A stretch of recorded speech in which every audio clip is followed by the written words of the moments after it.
This week on Conflict Zone, the former Pakistani Prime Minister Imran Khan faces what he calls 180 false charges and fears he'll soon be back in jail. But the current government says it will hand over to a caretaker administration in August, paving the way for new elections. So will Khan be able to take part? The question is, even if I'm in jail, which I think they will sooner or later put me in jail, will they allow the party to contest election? That's the big question. Khan insists that Pakistan's powerful and unaccountable army is out to get him and is appealing to the world to save the country's democracy. But what kind of democratic record does he have? He was roundly criticised by human rights groups when he was in office. How does he respond now to their charges? And why has he been so soft on the Taliban? Imran Khan, welcome to Conflict Zone. My pleasure. The Pakistani government says it will hand over power to a caretaker government August the 14th, paving the way for general elections. If that happens, do you plan to contest those elections?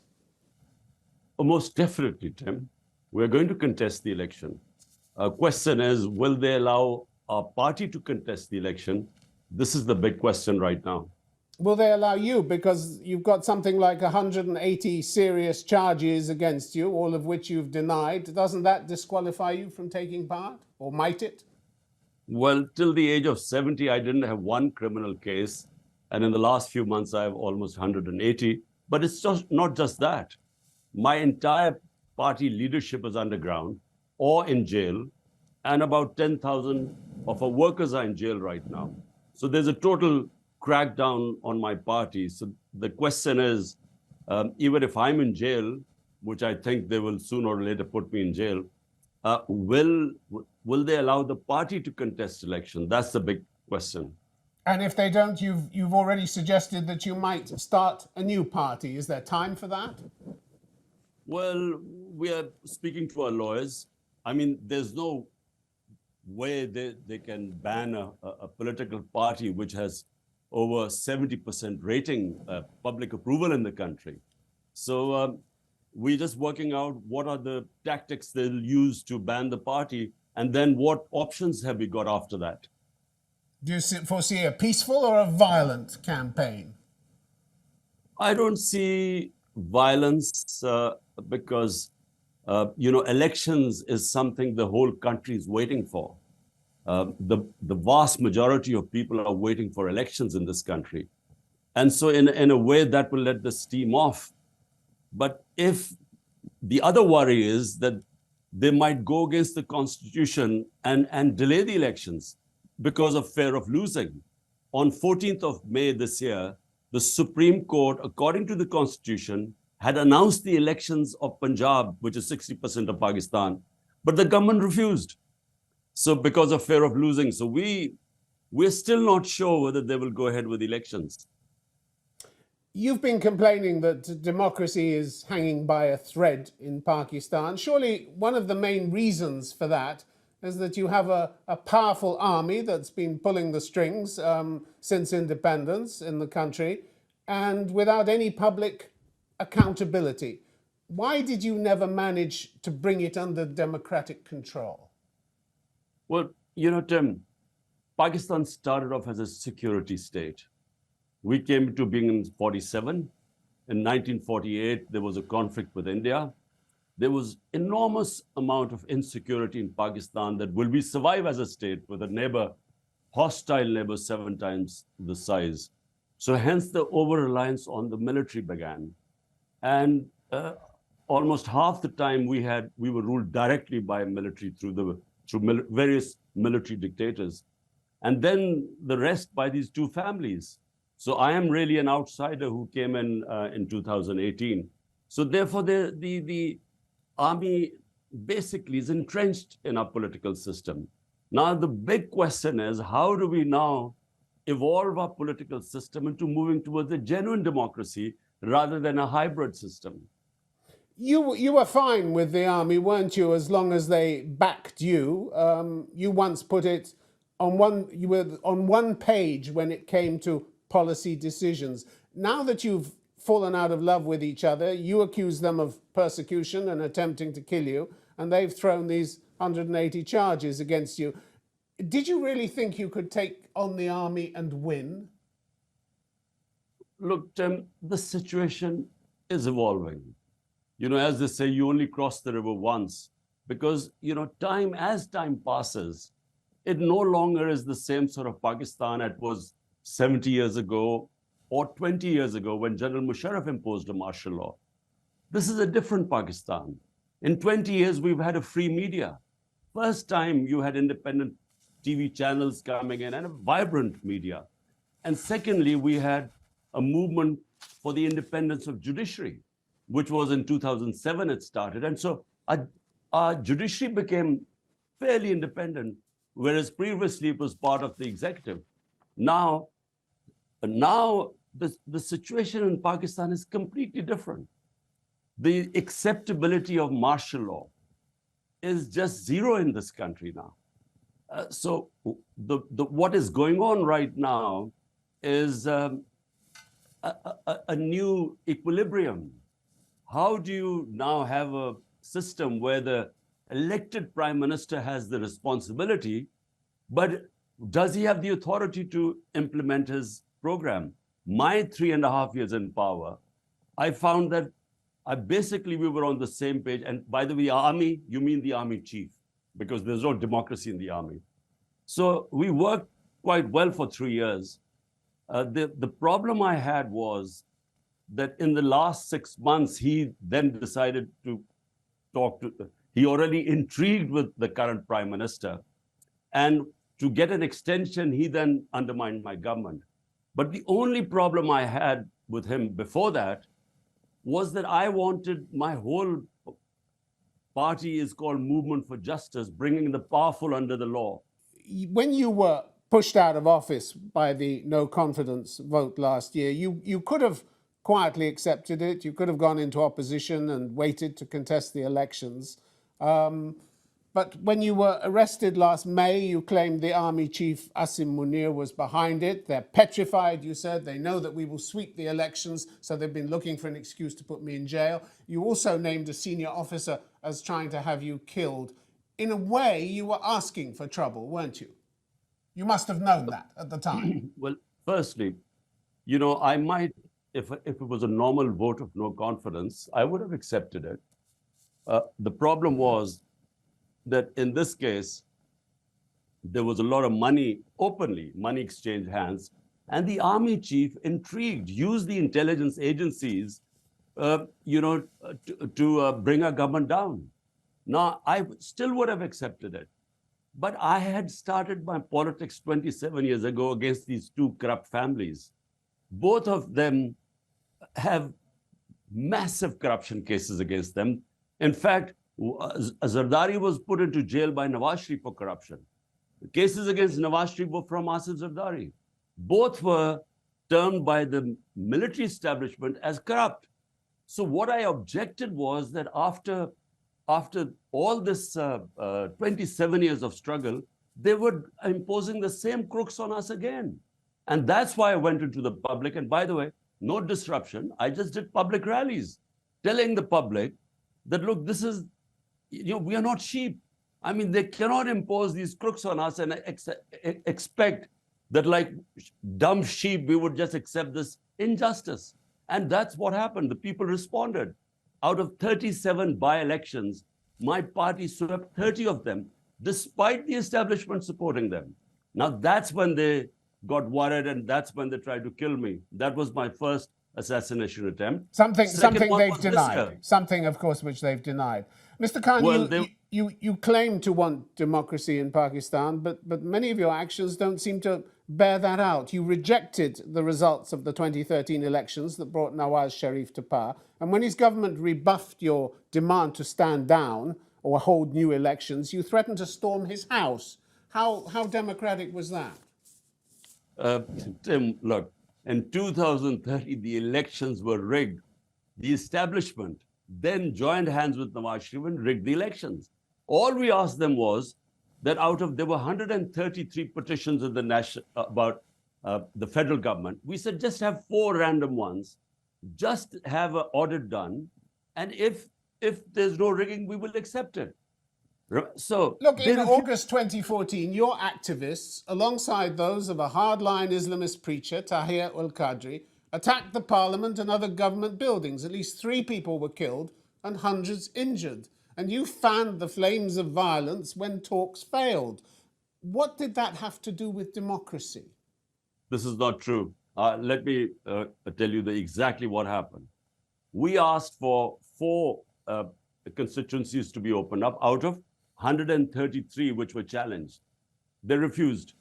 We did a protest, and we did a protest for 126 days, Tim. Nothing happened except for one day. Nothing happened. These were the most peaceful protests. Our right, just asking them to do a check on the elections. It actually went into the Supreme Court then. But it was never violent. The one night that was violent was, unfortunately, another party also joined us in the protest. And so, something happened one night and there was shelling and so on. But You that's told- out you of told the crowd- 126 days. You told the crowd, I'm prepared to die here. You said, I've learned that government plans a major crackdown against us tonight. I'm here till my last breath. It's almost as if you wanted a punch-up. No. This is right. What are you talking about right now? What's happened? I mean, it's completely different what's happening right now. Or are you talking about 19? I was talking about 2014. I was talking about 2014, the mob in Islamabad. I mean, what happened was, I mean, I could go into details. I mean, they tried to disrupt our peaceful protest, and they tried to remove us from there. And then there was tear gas and so on, and trying to scare us away. And so we resisted that. But I mean, the fact is, in my 27 years, I have always urged everyone to remain within the Constitution and exercise our right for peaceful protest. And that's what it was. 126 days. Only one day there was this tear gas shelling, and when there were, sadly, a few casualties, 3 or 4 people died.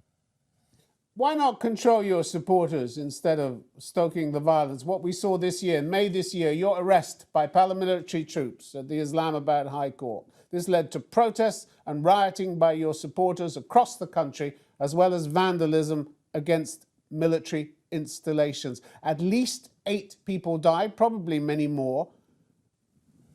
What did they die for? What did they die for? A classic case of blame the victim. What happened on the 9th of May? I was sitting inside the Islamabad High Court. There was no warrant against me for arrest.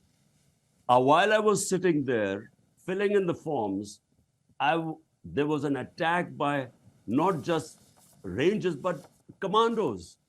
Commandos came in, and this is visible everywhere. They came in, they broke through that registry office I was sitting in. They beat up everyone. My lawyers were beaten up. The staff was beaten up. I was hit on my head, and they dragged me out like a criminal.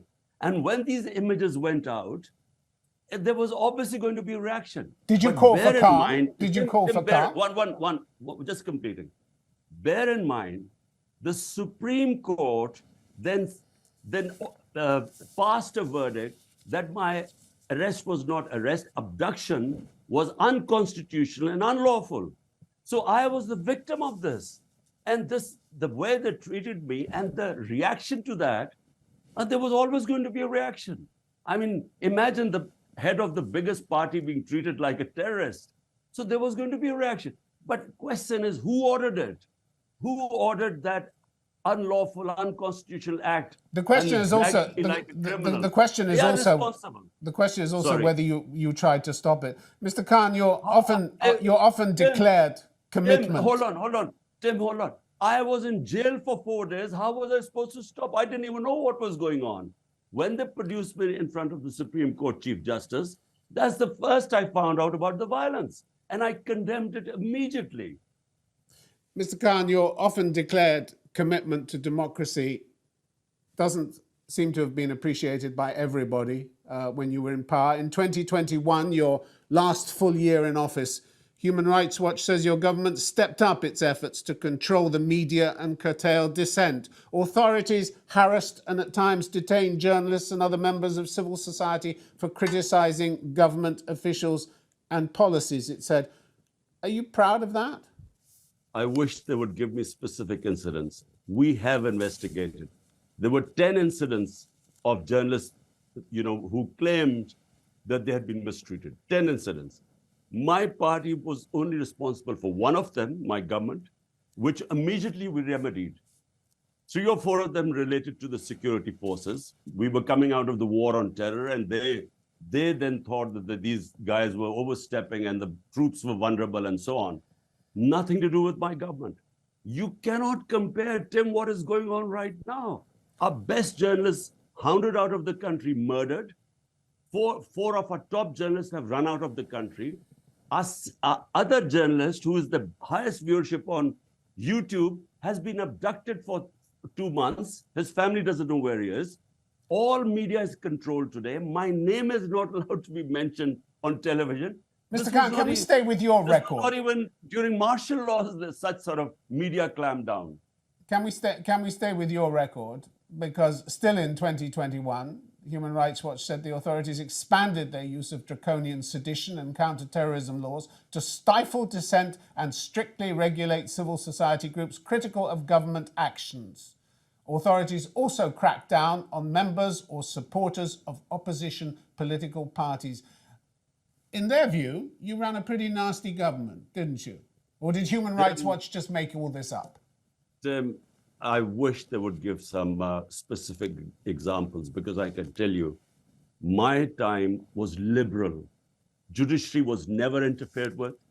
The police was never told to victimize people. 10,000 workers of mine are in jail today.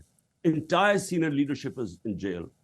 And you name me the number of times the opposition did protests. Not once did we try and stop them. They have never even allowed us to do one peaceful protest. And the draconian crackdown, listen, Jim, this has never happened in our history. People are being picked up in the middle of the night. Houses are broken in.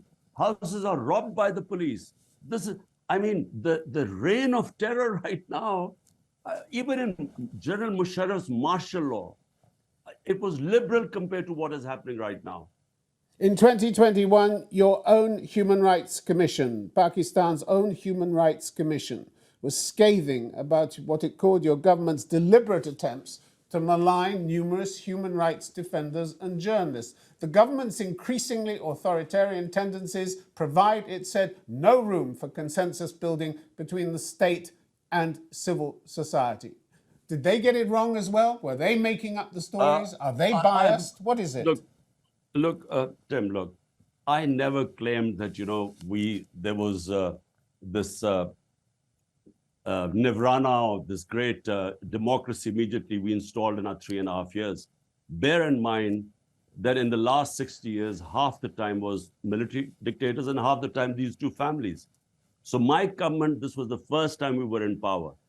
And I can tell you, if you look at our record in terms of victimizing the opponents, 95% of the case against all political opponents were inherited by us, not initiated by us. And merely we were trying to pursue the same cases which we inherited. There was no victimization. I mean, the opposition could do any rallies. There were 3 long marches to Islamabad. Not one case was registered against them. There are 180 cases against me, most of them terrorism cases. There are 2 murder cases. There are 2 corruption cases. There are a blasphemy case against me. And in the last 7 months, this has never happened in our history. I'm almost about to break a world record to reach my double century. I mean, every day I wake up, there's another case. And remember, all my senior leadership is in jail or they are in hiding. So, I mean, I'm totally isolated today. I can't, the police outside my house, they check anyone who comes inside. In our worst martial law, these sort of things never happen. Let's talk about some of your attitudes that have excited, shall we say, less than enthusiasm by the international community. in August 2021, you welcomed the Taliban's seizure of power in Afghanistan, saying that Afghans had broken the shackles of slavery. Having seen how the women of Afghanistan, far from breaking their shackles, have had them brutally reattached by the Taliban, would you like to revise that opinion, or do you choose just not to see that? Number one, this was a speech talking about mental colonialism. This was a speech dealing with changing our education syllabus, curriculum, because we still had the old colonial curriculum where the small elite had English medium and the rest had Urdu medium. And there was this big gap between the rich and the poor because of this education. So what I was trying to, it was an Urdu speech in Urdu. I was trying to tell them that we have to break these mental chains of slavery. And basically, I was just referred that in Afghanistan, they've attained their independence. This was made into such a big thing. I mean, well, you never revised it, did you? But listen, you never revised it. I'm giving you a chance to revise your opinion of the Taliban, who whipped and beat women when they demonstrated for their rights. Whipped and beat them. Firstly, Tim, so let's get the facts right. Against the British in the 19th century, the Afghans got their freedom when the British left. Soviets in 20th century, when they left, they got their freedom. So the US, when they left, they got their freedom. That's how it's just a fact. Now come to Taliban. Look, first of all, whichever government is in power in Afghanistan, Pakistan has to have good relationship with them. I had very good relationship or tried my best with the Ghani government, previous government. I went to Kabul. I invited him as a prime minister. We have a 2,500 kilometer border with Afghanistan. We don't look upon Afghanistan as Taliban government or Ghani government. We look upon them as Afghan government, because if we do not have good relationship with the Afghan government, there are 3 million Afghan refugees living in Pakistan. So you refuse to condemn their crimes? You refuse to condemn their crimes? No. First of all, let me just clear so that you understand, whichever government is there, Pakistan should have good relationship with them, because in the previous time, there were 3 terrorist groups operating from Afghan soil into Pakistan. The TTP, ISIL, and then there was the Baloch Liberation Army.